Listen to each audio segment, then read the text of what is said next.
கண்டக்டராக இருக்கும்போதே நான் வந்து 2 வேளையும் நான் வெஜிடேரியன் வேணும், அது மட்டும்தான் வேணும். டெய்லி தண்ணி போடுறது, சிகரெட் எத்தனை பேக்கெட்டுன்னு தெரியாது கண்டக்டராக இருக்கும்போது. இன்னும் படம் பேர் புகழ் வரும்போது எப்படி இருந்திருப்பேன் கேட்டேன்.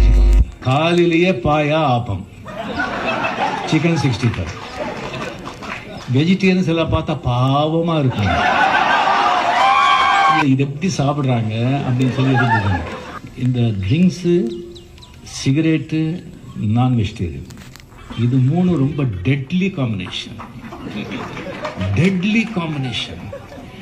இது அளவுக்கு மீறி தொடர்ந்து பல வருஷங்கள் சாப்பிட்டவங்க, சிகரெட் சாப்பிட்டவங்க, ட்ரிங்க்ஸ் இந்த 3 செஞ்சவங்க யாருமே எனக்கு தெரிஞ்சு 60 வயசு வரைக்கும் ஆதிக்கமாக வாழ்ந்ததே கிடையாது. அதுக்குள்ளேயே போயிட்டாங்க. அந்த மாதிரி இருந்த அந்த அண்ணன் அன்பாலேயே வந்து மாத்தினவங்க தான்.